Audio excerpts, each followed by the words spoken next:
Psychology can help us design elections that are more fair, and when misapplied, it can actually backfire and make elections more unfair.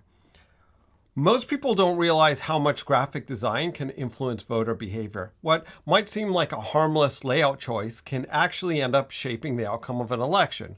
Remember, most elections are decided by just a few percentage points, sometimes just a few votes. And that's why there are so many real-world cases where rookie graphic designers accidentally change the outcome of an election.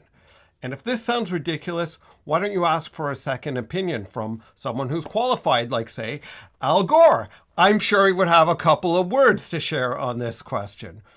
From a behavioral design perspective, every design choice influences voters. Nothing is neutral. Everything has an effect.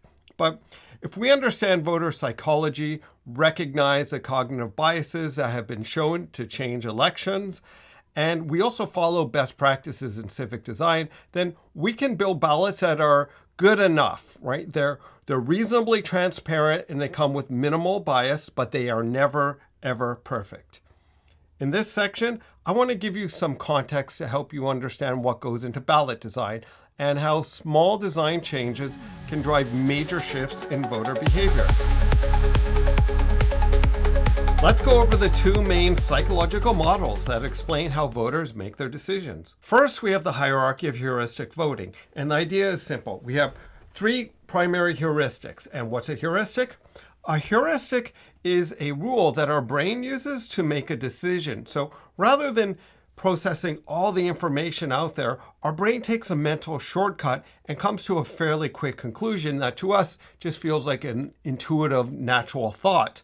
However, because our brain is relying on simplistic rules, it also is making simplistic biases at the same time. In fact, these are such systematic biases that we have researchers like Dan Ariely who write books with titles like Predictably Irrational. And the idea is that these biases follow systematic patterns. But the heuristics generally work out, and it's what we rely on most of the time. Let's go over the three main ones.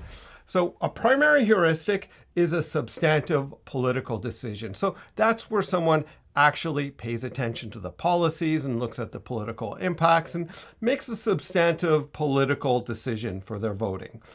Next, we have the secondary. This is where people are going to rely on like more superficial traits. So this is where identity politics can help a candidate or harm them potentially.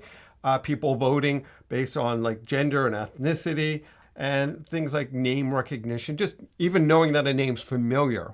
I don't mean like substantive name recognition. So heuristics that are secondary are pretty bad already. And then we go to the tertiary at the bottom. These are the absolutely worst. So these are absolutely arbitrary things like the ballot position and order. And this is where we'll get people like making the lowest quality of decisions. And here's why this is bad. Because as the ballot gets more complex and as you add more names to a ballot, it has to get more complex. As you're putting it down more columns, you're making it bigger. So you're straining people.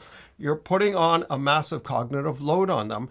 And what happens is people are going to start going down to lower level quality voting. So we're going to go from the primary, now the secondary is going to have a little bit more sway, and people who are maybe at the secondary are now like being pushed down lower into the tertiary. So that's why long ballots are a threat from this psychological perspective. Perhaps the most common explanation for how voters make their decision is this one: satisficing. Satisficing is a principle that a voter, when they're on the fence a little bit and they made a decision and maybe narrowed things down to about two different candidates, what they'll do is they have a couple of people who are acceptable. And when they go down the list and they find the first candidate, they'll take that person who meets their minimum criteria and they're not going to look any longer. The reason why satisficing is especially bad is because it impacts a large percentage of the undecided or fence-sitting voters.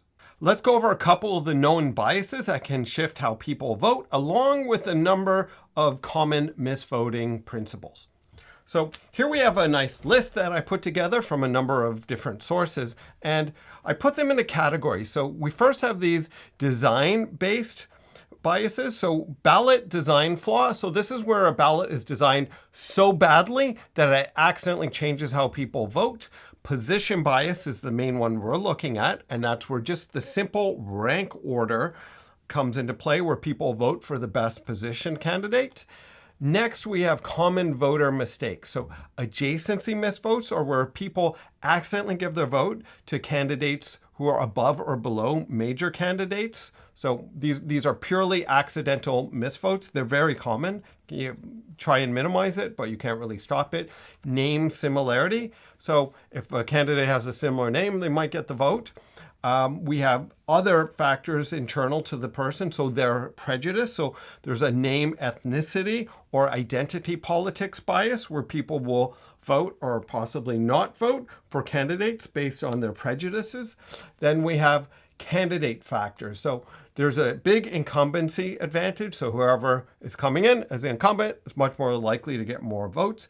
A lot of people get their votes from party affiliation, and it has nothing to do with their own personal qualities. This is entirely the tribal vote. And then name recognition advantage. So just having a familiar name helps you get votes. And so from research, we know that some of these can be extremely effective. So what we know from the research is that ballot design flaw can range from about 0.5% to 1%. And I'm sure there's cases where it's larger, but still that's more than enough to change some elections, especially close elections. Now, the position bias is actually the largest of the biases. It's the strongest. So typically scientific papers show that it ranges from 1% to 5%. That's way more than enough to change an election. So position bias is so bad, countries all around the world have different rules for managing it. And you will even find studies that go up to 10%. Now, adjacency misvotes are also extremely common. So they're at about 0.25 to 3%, which is still a lot. Normally, those are going from a major candidate to whoever was next to them, but that could potentially change elections. And if there's a situation with proportional voting, a lot of people could just get into parliament because they're next to a major candidate. 3% is actually a lot in some of these elections. Take a look at this ballot here. This is the poster child for ballot flaw design. And what I'd like you to do is find George Bush and Al Gore. See if you can find them and pause the video if you need to. I'm going to go to the next slide. The reason why this is the poster child of ballot flaw design is because this is a ballot that changed a US presidential election. And let me explain how it did it. So in the 2000 US presidential election, we had George Bush versus Al Gore, and Al Gore actually won the popular vote. So he had more votes than George Bush. However, the USA is not a pure democracy. It's a constitutional federal republic. So the president is chosen by electoral colleges, and Florida had 25 electoral college votes that would go to the winner who won Florida. George Bush officially won Florida by just 537 votes. And that meant that he got all the electoral college votes and then won the US presidential election. However, many people blame the butterfly ballot for changing the outcome of this election. The basis for that came from research, and there were a number of papers that came out after. And here's one. So this shows Pat Buchanan and the share of votes he got. So typically, there's a correlation between the number of votes he got in a riding and the number of registered Reform Party voters. And you'll see that Pat Buchanan was typically getting in this chart, like near the bottom, like under 500 votes, like, I don't know, what's that, like 180 votes here or there. And then as there's more registered voters, maybe he's going to 500.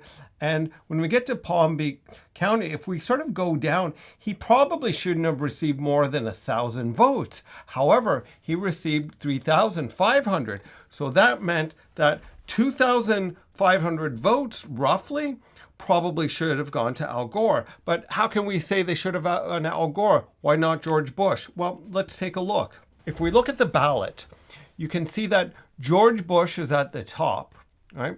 Al Gore is at the bottom, and Pat Buchanan is over here. So what a lot of people thought happened is people went across and they scanned down and they saw this line here and they saw Al Gore and they went over and they put a little mark into this electrical, I think it was like a physical like pushing system, and they would put it in here. However, that's not where you would vote for Al Gore. That's where you vote for Pat Buchanan. Now, it's unlikely that people were voting for George Bush. It is possible. So people might have, instead of taking the arrow, gone for the line. So Pat Buchanan, might have received more votes from both candidates, but there was a lot of consensus that it was most likely intended for Al Gore because of how the voting system was set up. So there's the place where he should have received his vote down here. So there's a little bit of uncertainty about it, but this is considered a ballot that most likely changed an election outcome. So that makes this the poster child of bad ballot design. This ballot design caused New Yorkers to throw away 20,000 votes. So what's the problem? Well, in an electronic voting system, you have to allow people to make protest votes. If you don't go to vote and you start complaining about politics and your friends are going to say, well, did you vote? It's like, well, you don't have a right to your opinion. You're a hypocrite, right? So you got to go and you do your democratic duty, and now you can complain about politics, okay? So people want to go, they want to participate, and they want to make a statement. All my candidates suck, so I'm going to destroy my ballot. Fine, that's part of democracy. So you have to allow it in an electronic system. So the problem is that if people select too many candidates at once, that's considered an overvote, and then they can't count it. So it's a way of destroying the ballot.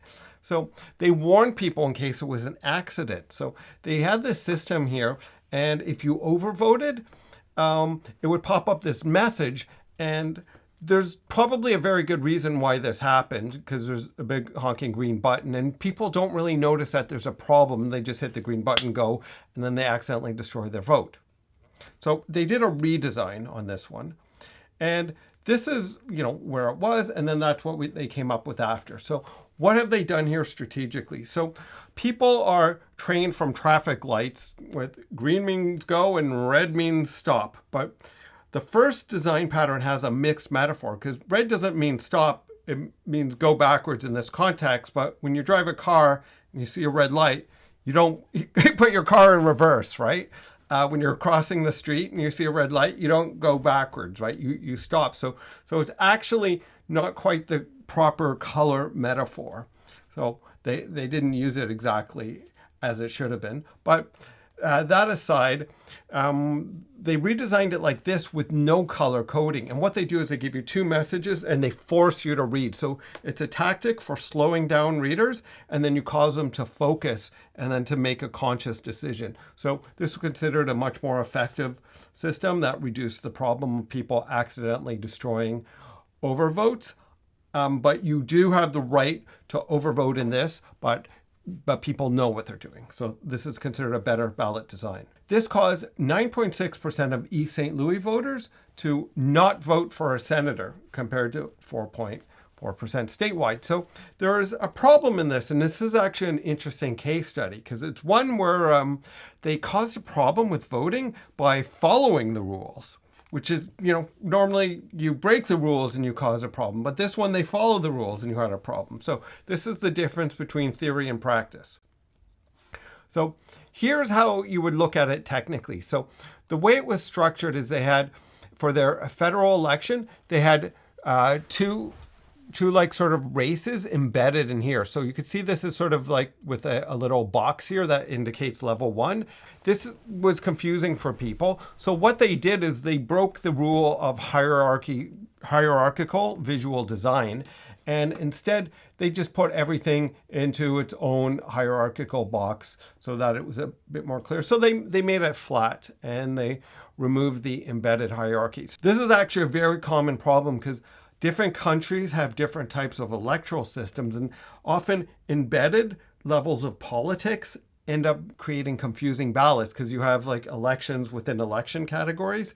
And so it can get insanely confusing. So this is how they solve the problem. Here's another one. This is a mail-in ballot that had problems because people were not signing properly and then they had to throw away the votes. So this is a case where you have to get people to sign the outside of their ballot. And what happened is in 2008, when they first were testing this, about 1.2% of people didn't sign. And so those were all ballots that had to be destroyed for a technical reason. So they redesigned it. They had like an arrow and they used some very nice pre-attentive processing strategies to try and make it clear what you're supposed to do. And look, they got it down about half. So then it's like 0.6. So now that we've gone through a couple of ballot flaw examples, let's take a look at position bias examples. Let's start with an example of Vladimir Putin. So in 2007, in the Russian election, United Russia, Vladimir Putin's political party,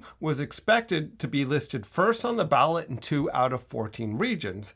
However, they were listed 8 out of 14 times. Now, of course, this could have been a random probable event, but if it was, it would have happened only 1 in 2,000 times. So it's extremely unlikely that this was just a chance occurrence, and it's considered an example of an indicator that it was most probably fraud. So position bias is so strong, as we've already looked at, that it's worth using in a fixed race.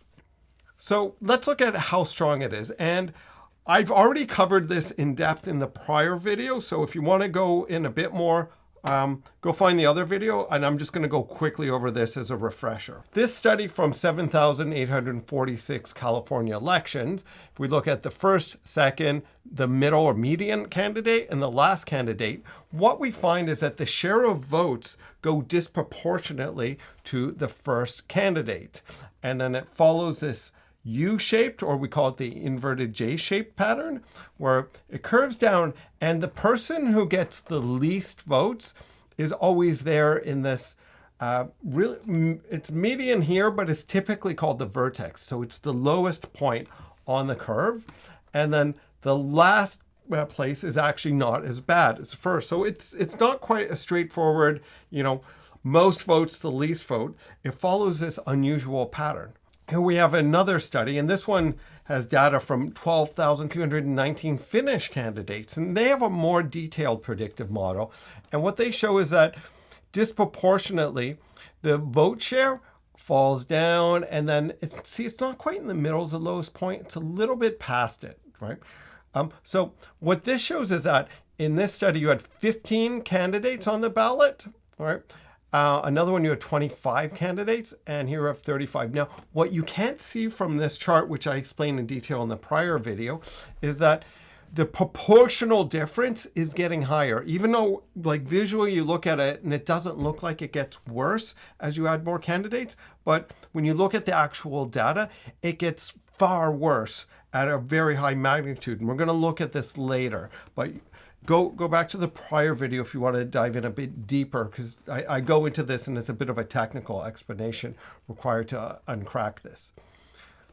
Again, we see that position bias also follows with multi-column design. So this is an example ballot. It's not quite from the study, so it's only there for illustrative purposes. But if you look at column 1, 2, 3, and 4, we see a big drop off in the share of votes. So that means whoever's just in the first column gets way more votes disproportionately than those in the second and third. And you can see the drop off is extreme from this study. To understand what's happening with how people engage with ballots, let's look at a couple of other eye tracking studies for some insight. This isn't from ballots, it's from a UX design study, and they use visual eye tracking, and this is from news sites. So it's a 2-column news article with another column that's also for navigation. But you can see that the lion's share of attention, so that means people are looking more in the top left over here where you have like the hot reds, and then it sort of goes down, and then you've got a lot of, maybe looking at the top, and it sort of pitters down. Typically, this is called the F-shaped pattern. So you can see why being listed first is a lot more advantageous, because people look there more. They're more likely to see those candidates. And we talk about something like satisficing, right? Where the first found candidate is the one that's statistically far more likely to get the vote. Like, do you want to be in the red if you're in the election, or would you like to be buried in some place down here where there's no eyeballs, right?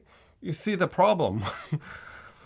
So here's a similar study, a smaller sample size, but this is from simulated voting on a ballot. And also you see the same similar pattern also applies in a simulated lab voting situation where you've got a lot more of these dark splotchy places here at the upper left, a bit more at the top going down. And again, where do you want to be? In the crappy place here at the bottom, or here in the upper left, where you're going to get more attention, you're going to get more engagement, and all those nice, juicy, satisfying votes. If we compare both of them together, they're obviously very different types of studies, but they're giving us a bit of insight. We can see a little bit of what's going on here, and that they're looking sort of similar. So I hope you can clearly see that the rank order of a ballot is a big deal. And that's why a lot of countries have different strategies for removing it. And there's many randomization strategies. So we can have full ballot rotation. There's rotation by districts or wards, alphabetical, pure. We have drawing of lots. There's group randomization, sometimes with columns. So there's no one way of doing randomization. There's multiple ways, and each have different pros and cons. Randomization is the best strategy, but it's not a free deal, unfortunately, because when you randomize the ballot, it causes cognitive overload, because now you don't have the easy way of finding candidates for people who want to look them up by alphabetical order. And you also have a big expense for counting. Unfortunately, the problem is that randomization is like a medical treatment where the treatment is worse than the disease itself. And so it's not really so straightforward of just randomize. So I hope you can see that position bias is a problem, and all we can do is come up with solutions to try and make it less bad and more fair for the candidates, but there really is no perfect solution. Let's just end this with a quote from Thomas Sowell, that there are no solutions, only trade-offs. So the best we can hope for in the design of fair elections and good ballots is to minimize the problems and maximize everything good. And it's a constant battle, and we're always keeping on top of it and trying to just make the most reasonable trade-offs we can make under the circumstances in which we're administering an election. By now, you should have a pretty good understanding about how small design choices can have a big impact on elections. And I hope it's clear that with design psychology, we can normally figure out what the problems are pretty quickly and also fix them up. But perhaps the main takeaway is that there's no such thing as a 100% bias-free ballot. Instead, what we have is the best trade-off that's normally as minimally bad as we can get under the circumstances. And if you find this video and content helpful, please consider giving it a like to help spread the word, and subscribe if you'd like to stay updated. In the next part of this series, we're going to get into the most controversial part, the lethal combination of long ballots with alphabetical ranking. I'll also share some of the statistical models that are from the paper I'm releasing, and this will show you just how bad the situation is, at least within the long ballots, and it's a good indicator that the problem is far worse, affecting many elections in Canada. You'll find a link to the next video in the discussion below, and I hope to see you there.